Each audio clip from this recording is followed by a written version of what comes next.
Assalamualaikum warahmatullahi wabarakatuh guys. Kawan-kawan sekalian, apa kabar semuanya? Insya Allah kita semuanya dalam keadaan sehat walafiat dan berbahagia selalu dalam lindungan Allah Tuhan yang Maha Kuasa. Amin. Guys, kita semua menyadari guys, bahwasanya di dalam hidup dan kehidupan ini setiap orang pasti mempunyai masalahnya masing-masing. Bohong kalau ada orang yang berkata, aku tidak ada masalah dalam kehidupan. Padahal kehidupan ini adalah rentetan masalah. Selagi dia hidup, masalah itu pasti tidak lepas dari kehidupannya. Apakah masalah itu merupakan ujian? Apakah masalah itu merupakan azab atau cobaan? Itu tergantung dari sisi mana kita menilainya guys. Yang jelas guys, setiap orang pasti mempunyai masalahnya masing-masing guys. Nanti kita ulas lebih lanjut. Bertemu kembali guys dengan saya Jainul Amri. Guys, ada orang menjadi masalah baginya bila melihat orang dalam keadaan senang, demam, meriang badannya, gundah gulana dan gelisah dia apabila melihat tetangganya happy, apabila melihat tetangganya senang, tersenyum dan tertawa. Dia selalu ngurusin orang aja kerjanya guys. Menggosip sana, menggosip sini. Yang paling membahayakan guys, apabila cenderung melakukan fitnah guys. Tersebar sana sini fitnah. Apalagi fitnah itu berkaitan kepada media sosial. Fitnah itu juga dilakukan dalam bentuk tertulis atau dalam teknologi IT dan sebagainya guys. Dan ketentuan yang merugikan dirinya guys. Pasal 311 KUHP Kitab Undang-Undang Hukum Pidana jelas berkata, orang yang melakukan fitnah, ancaman hukumannya guys 4 tahun penjara guys.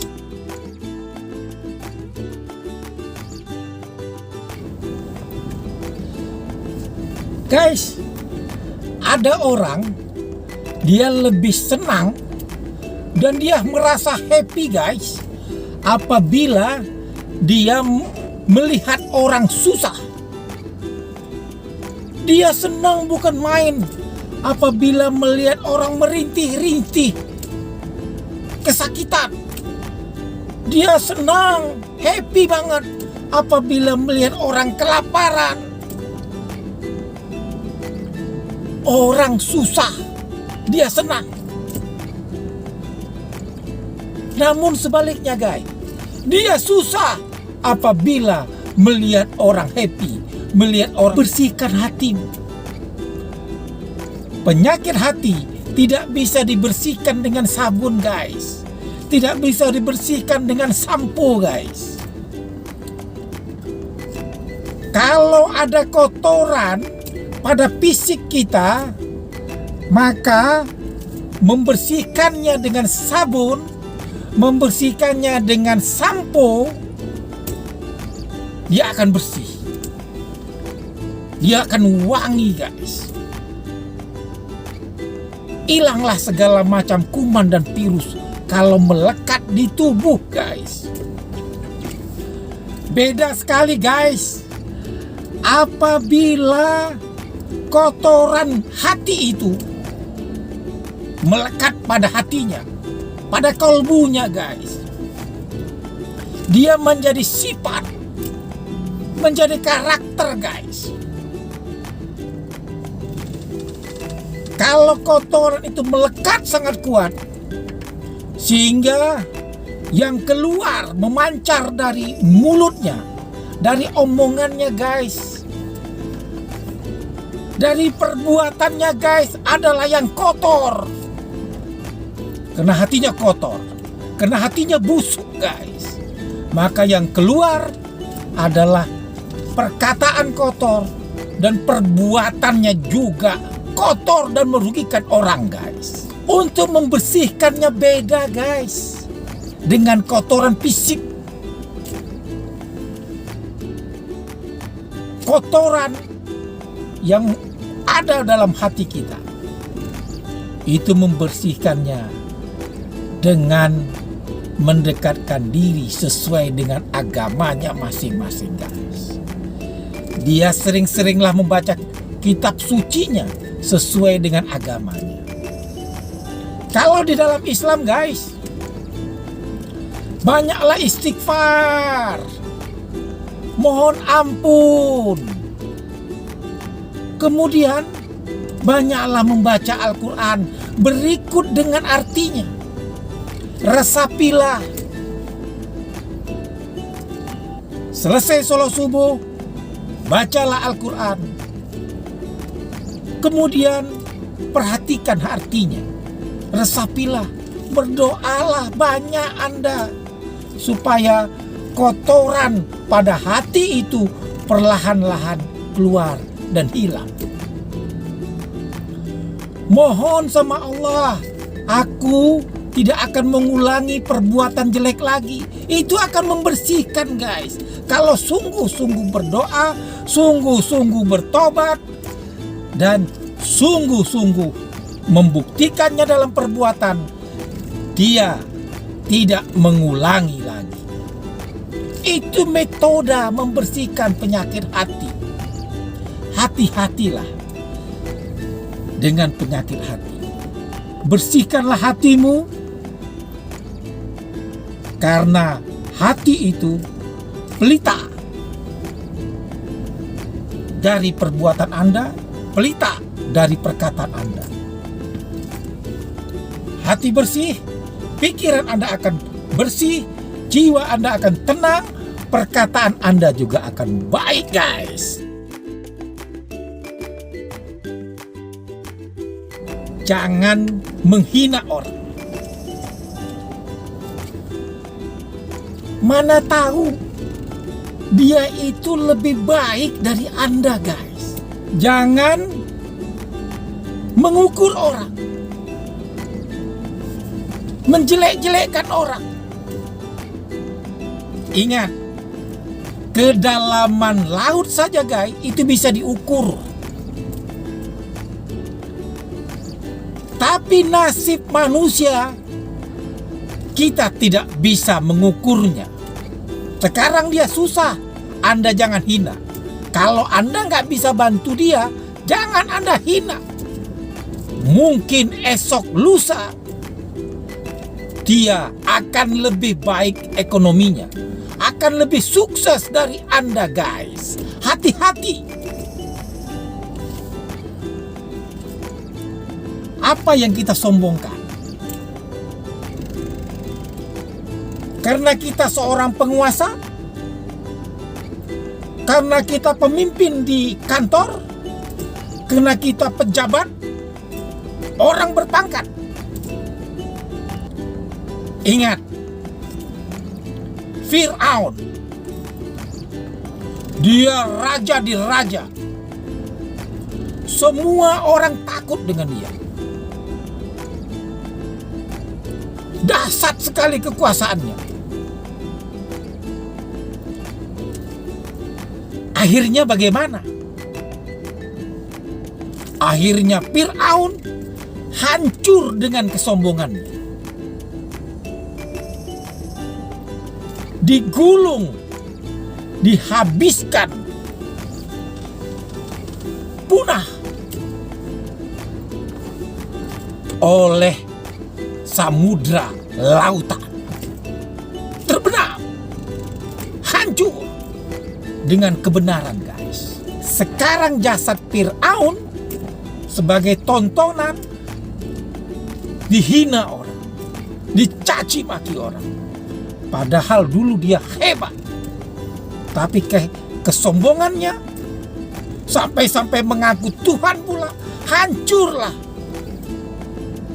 punah dia karena tabiatnya, karena kesombongannya, habis dan hina, guys. Itu Fir'aun. Apakah Anda sehebat Fir'aun? Gak ada apa-apanya, guys, kita dibanding Fir'aun. Kekuasaan kita belum sehebat Fir'aun. Jadi jangan sombong. Sedangkan Fir'aun saja pun hancur kalau Tuhan menghendaki. Jangan sombong. Allah Tuhan yang berkuasa memiliki semuanya. Dia maha agung, dia maha mengetahui, dan dia memberikan kasih sayang kepada kita, guys. Tidak sombong dia, tetap Rahman dan Rahim, menyayangi kita, guys. Kenapa kita yang diciptakan sombong? Padahal apa yang ada sama kita ini, guys, ini merupakan titipan Tuhan. Tidak ada yang kita bawa nantinya pada saat kita mati, guys. Semua kita tinggal. Apa yang kita cari dengan segala cara dapat, itu semuanya tinggal. Tidak ada yang kita bawa, hilang. Sayang istri, istri pun ditinggal, guys. Tidak ada yang mau istri ikut mati, masuk ke liang kubur bersama suaminya. Gak ada yang mau, guys. Anak sayang sama ayahnya, tanya sama anaknya, kau mati bareng sama ayahmu di liang kubur, mau nggak? Kagak mau dia. Jadi anak pun ditinggal, guys. Tidak ada yang dibawa, guys. Harta yang hancur-hancuran dengan segala cara didapatkan, itu pun ditinggal. Tidak ada yang kita bawa mati. Hati-hati. Apabila mati, meninggal anak Adam, manusia mati, putuslah hubungannya dengan dunia. Kecuali 3, guys. Yaitu ilmu yang bermanfaat. Apakah ada nasihat-nasihatnya? Apakah ada ilmu yang bermanfaat diberikannya kepada orang lain secara ikhlas, dan orang lain itu mengamalkannya, menginformasikan pula kepada orang lain. Ilmunya bermanfaat, dan itu disampaikannya karena ilahi Rabbi, bukan karena pujian, bukan karena banggaan, bukan karena mengharapkan pendapatan balas jasa dari orang lain. Kalaupun itu ada imbalannya, itu bonus, guys. Nah, yang kedua adalah sedekah jariah. Amalnya, guys, semasa hidupnya, sedekahnya, infaknya, zakatnya, dia menolong orang, guys. Dia bermanfaat dirinya untuk orang lain. Itu menjadi amal yang dibawanya nanti, guys, ke alam kuburnya, guys. Alam kehidupan lain setelah kehidupan sekarang, guys. Itu yang membelanya, guys. Selain ilmu manfaat, kemudian amal jariah. Yang ketiga, guys, apa itu? Yang ketiga adalah apakah dia bisa membawa anaknya, membentuk anaknya menjadi anak yang soleh. Dan insya Allah anak itu akan membuat dirinya berbahagia di dunia Dan lebih berbahagia lagi dia di alam kehidupan lain setelah sekarang, di alam kubur dan seterusnya. Doa anak yang soleh mendoakan ayah ibunya luar biasa, guys. Itu tidak terputus, guys. Selanjutnya, pasti Anda ingat dengan Korun, guys. Orang yang terkaya di dunia, guys. Yang hidupnya di masa Nabi Musa, di saat kekuasaan Fir'aun, guys. Dia pengusaha yang paling kaya di dunia, Korun. Sehingga sekarang orang mengenal harta Korun, harta karun. Namanya diambil sebagai simbol kekayaan di dalam tanah, guys. Di dalam bumi, guys. Kalau dapat harta dari dalam bumi disebut dengan harta Korun, harta karun. Diambil dari namanya si Korun, pengusaha yang terkaya di dunia, guys. Sampai-sampai harta yang disimpannya di dalam gudang, kunci gudangnya aja berpeti-peti, saking banyak gudangnya, guys. Luar biasa. Tapi pelitnya luar biasa. Dia hanya memberi kepada orang yang bisa memberikan balas jasa. Dia memberi kepada penguasa karena nanti dapat proyek, guys. Tapi dia tidak memberi ke bawah, guys. Pelitnya luar biasa. Dia hanya menjilat ke atas, tapi dia menginjak ke bawah, guys. Dia tega ke bawah, menjilat ke atas. Itu si Korun, guys. Dia mendapatkan harta dari jilatan-jilatannya kepada penguasa. Kemudian dia peras yang di bawah. Karyawannya tidak pernah diperhatikannya kesejahteraannya, guys. Itu sifat si Korun. Dia selalu memberikan gaji, imbalan balas jasa kepada orang yang bekerja dengan dia. Itu setelah kering-keringatnya, guys. Pada saat orang susah, dia tidak mau bantu. Karyawannya susah, dia tidak peduli, guys. Dia ganti sama yang lain. Tega banget. Orang tega, ada pengusaha yang tega seperti itu, berarti dia mengikut si Korun, guys. Yang tidak memperhatikan kesejahteraan karyawannya, itu berarti dia meniru sifat si Korun, guys. Pelit pedangki, tidak mau memberikan sedekah bantuan kepada orang yang susah. Itu berarti pengusaha yang mengikuti sifat si Korun, guys. Apa yang terjadi dengan si Korun? Hartanya tadi tidak bermanfaat untuk orang lain. Dia juga tidak bermanfaat untuk orang lain. Allah yang berkuasa menghukum dia. Ada gempa besar, semua harta si Korun berikat dengan si Korun masuk ke dalam bumi, terbenam, hilang, mati, hina. Itulah si Korun, guys. Apa yang disombongkan? Karena kekayaan hancur seperti si Korun. Apa yang disombongkan? Karena dia penguasa, pejabat, hancur seperti Fir'aun. Jadi, guys, mudah-mudahan kita menjadi orang yang lebih bijak di dalam mengharungi kehidupan ini. Setiap ada permasalahan, segeralah cari solusinya.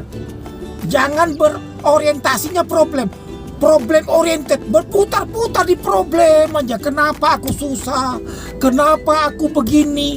Kemudian frustasi, malas-malasan. kemudian menyalahkan Tuhan, berkata Tuhan tidak adil. Ini orang problem oriented. Dia berputar-putar di problem nambah terus, pusing dia, berputar di problem. Jalan di tempat dia, problemnya banyak, tapi dia jalan di tempat, tidak bergerak, berusaha mencari solusi, jalan keluar. Dia berjalan di tempat, problem terus nambah, problem oriented. Jangan seperti ini. Merugilah kalau kita seperti itu. Sebaiknya kita segera mencari jalan keluar.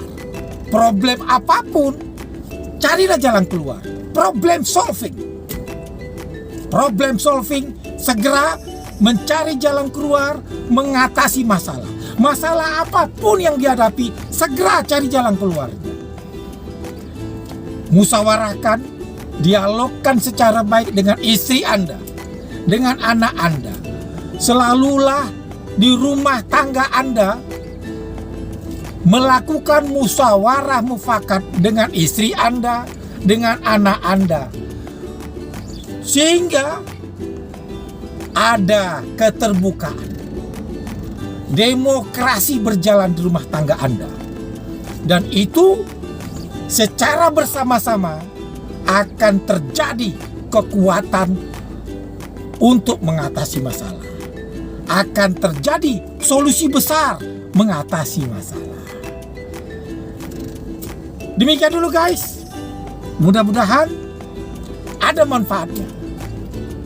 Lain waktu kita ketemu kembali guys. Tapi guys, saya saat ini bersama istri saya tuh guys. Kami santai di mobil guys. Jadi saya bersama istri lagi santai di mobil. Ya, tiba-tiba ada ide untuk buat konten, ya kita buat aja guys. Mudah-mudahan berkah dan bermanfaat untuk teman-teman semua, untuk saudara-saudara, dan mudah-mudahan kita termasuk orang yang beruntung guys di dalam mengharungi kehidupan ini dalam perlindungan dan rahmat serta ridho ilahi Allah Tuhan yang Maha Kuasa. Guys, demikian dulu ya. Ulasan sederhana, ide yang tiba-tiba keluar, disalurkan, mudah-mudahan bermanfaat ya guys. Lain waktu kita ketemu kembali. Tidak ada gading yang tidak retak. Saya menyadari banyak kesilapan dan kesalahan saya. Saya mengharapkan mohon dimaafkan. Terima kasih atas perhatiannya. Jangan lupa guys, apabila video ini baik, mohonlah di-share, diteruskan ke banyak orang, sehingga informasi positif untuk memotivasi kamu menjadi orang yang lebih baik lagi akan tersebar pula kepada banyak orang. Itu menjadi amal ibadah dan mudah-mudahan berkah untuk kita semua. Assalamualaikum warahmatullahi wabarakatuh. Dadah.